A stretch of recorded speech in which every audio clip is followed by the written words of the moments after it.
भारत सरकार कानून बना दे पॉपुलेशन कंट्रोल का, तो उससे कंट्रोल हो जाएगी, उससे कंट्रोल हो जाएगी।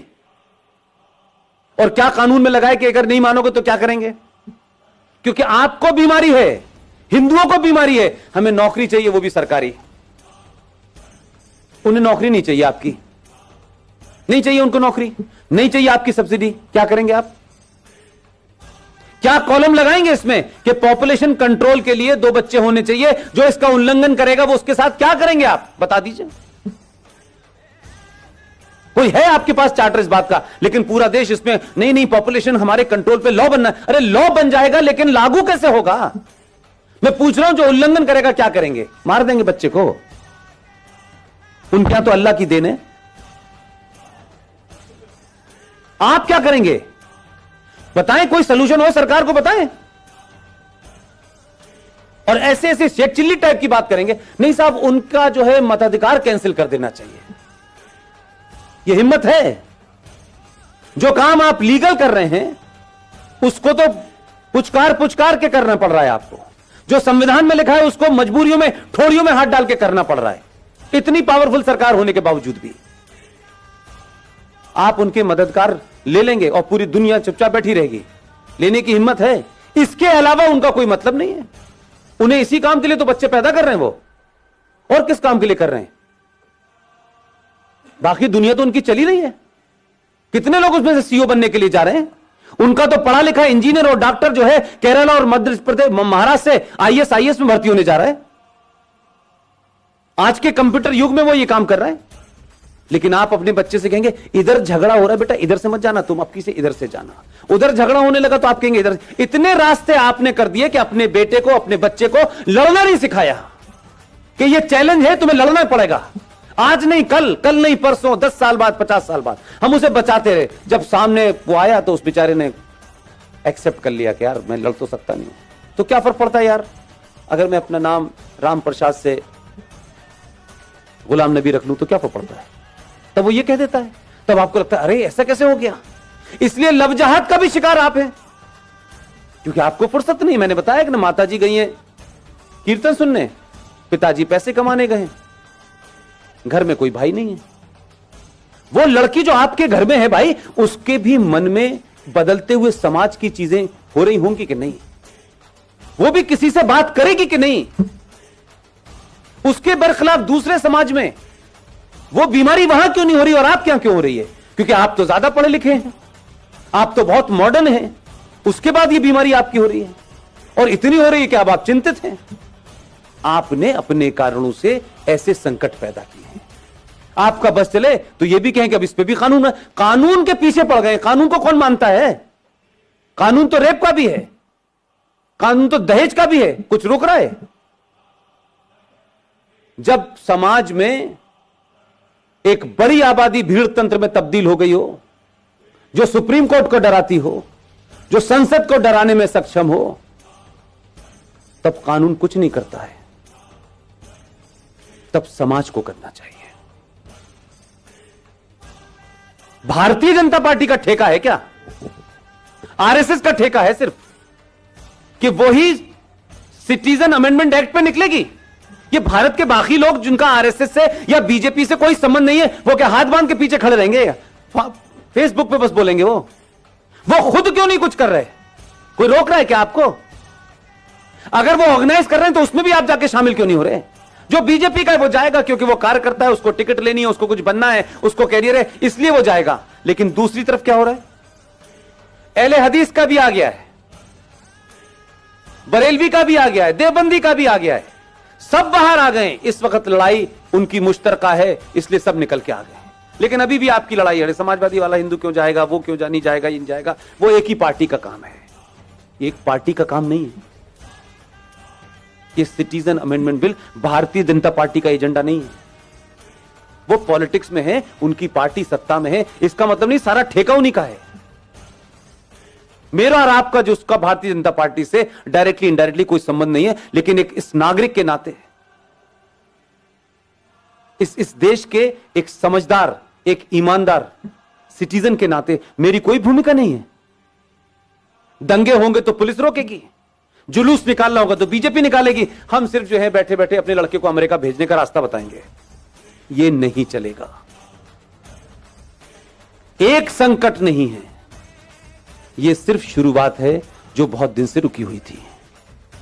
इसलिए मैं कहता हूं कि इस देश में राष्ट्रवादी ताकतें, सनातनी शक्तियां जैसे जैसे मजबूत होंगी, इस देश में गद्दारों के चेहरों से बेनकाब जल्दी होंगे।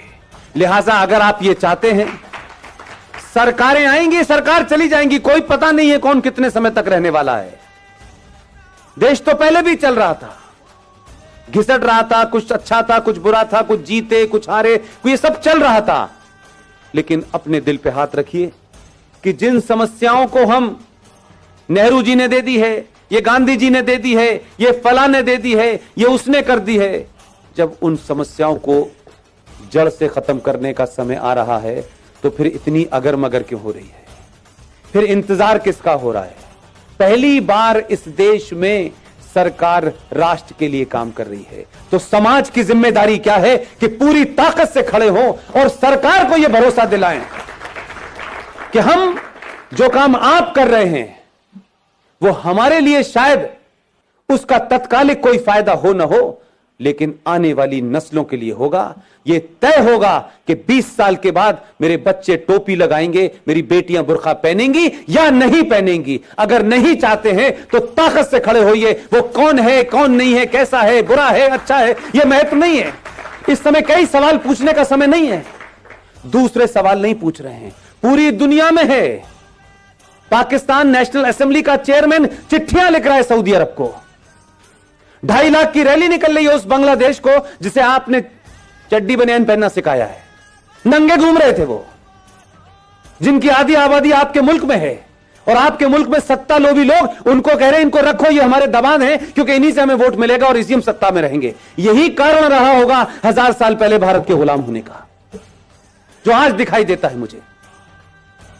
कैसे कैसे नारे लग रहे हैं इस देश के अंदर, हर राज्य एक अलग अलग बात कर रहा है। कोई यूएनओ चिट्ठी लिख रहा है, आपके लोगों की गिनती ज्यादा है उसमें, वही ताकतें बाहर निकल रही हैं। सबके नाम नहीं लेना चाहता, इतने महान नहीं उनका नाम लूं मैं, लेकिन राष्ट्र को आपकी जरूरत है।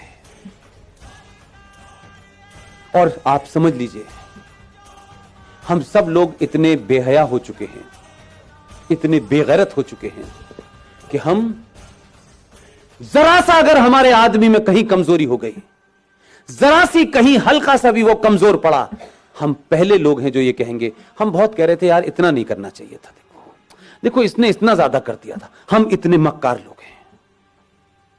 हम उसके बुरे वक्त में, क्योंकि ये उसका बुरा वक्त नहीं है, ये देश का और राष्ट्र का बुरा वक्त है। इस वक्त कुछ भी नहीं सोचना है मुझे, न मैं सोचना चाहता हूं, न मेरी कोई महत्वाकांक्षा है। हम अगर 5 लोगों को जगा सकते हैं तो 5 को जगाएं, क्योंकि हमारे यहां कुछ लोग सो नहीं रहे हैं, हमारे यहां जगे हुए लोग भी सोने का बहाना कर रहे हैं। लिहाजा ऐसे सम्मेलन हर दिन होने चाहिए, हर जगह होने चाहिए, सड़कों चौराहे पर होने चाहिए और खुले में होने चाहिए, ताकि एक बार में लाखों लोग सुने।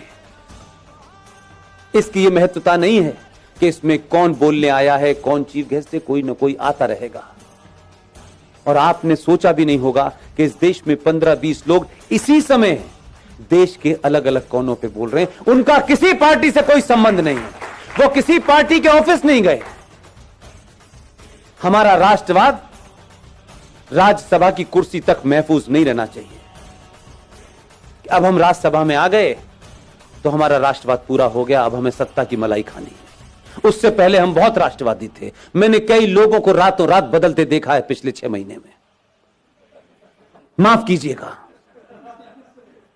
एकदम दुकान बंद हो गई है उनकी, अब वो पॉलिटिकली करेक्ट हो गए हैं। अब उन्हें उन लोगों में बैठना है जिन्हें इंटेलेक्चुअल कहा जाता है। अब उन्हें हिंदुत्व की बात करना थोड़ा सा ऐसा लगता है, भाई देखो हमें ध्यान तो रखना चाहिए, इस देश में 35 करोड़ मुसलमान हैं, तो 6 महीने पहले क्यों बोल रहे थे? इसलिए आपके यहां ईमानदारी नहीं है। 15-20 लोगों में चाहे मेजर जनरल जीडी बख्शी हो, कर्नल RSN हो, सुशील पंडित हो, गौरव आर्या हो, ललित अंबरदार हो, इनमें से कोई एजेंडा है किसी का? रोज टेलीविजन पे आप देखते हैं, रोज कहीं ना कहीं भाषण चल रहा होता है उनका। किस लिए? क्या सिर्फ 90 करोड़ हिंदुओं में यही 10-15 लोग हैं? क्यों नहीं हर घर के अंदर 2-2 लोग पैदा हो रहे हैं?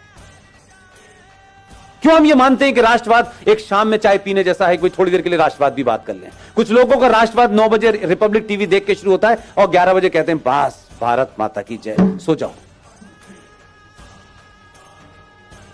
राष्ट्रवाद जीना होता है। अगर आपको अपने पे गर्व नहीं है, अपने इतिहास पे गर्व नहीं है, आपको बौनों जिन्होंने गुलाम बनाया है, अगर आप उनको महसूस कर रहे हैं, आप उनको मजबूरी में आपको झेलना पड़ रहा है, तो इसका मतलब यह है कि आपके अंदर कोई अपना स्वाभिमान नहीं है।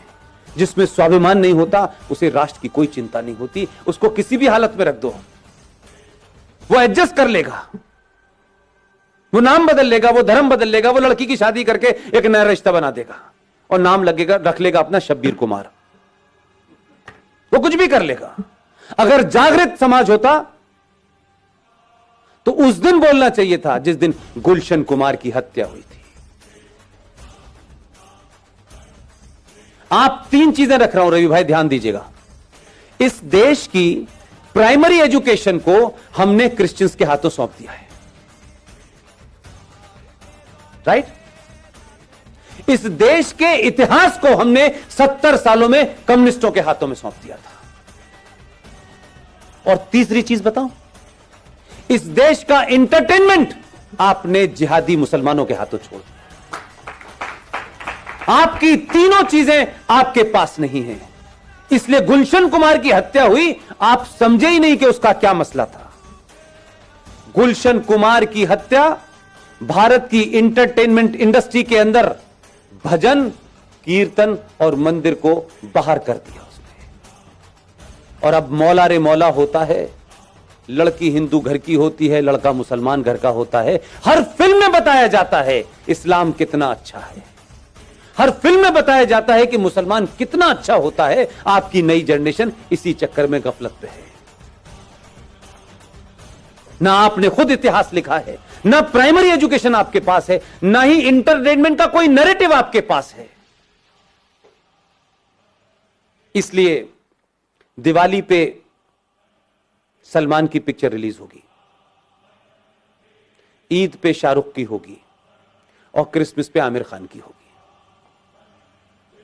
आपकी फिल्म कहां बन रही है, कैसे बन रही है, पता नहीं। हम अपने आइकॉन नहीं ढूंढते। और कोई आदमी राष्ट्र के लिए बिना किसी लालच के कोई काम भी कर रहा होगा तो सबसे पहले हमें उसी के अंदर कुछ नुस्ख निकालना होता है। हम उसको कैसे मजबूत करें इसकी हमें चिंता नहीं होती। हम एहसान करते हैं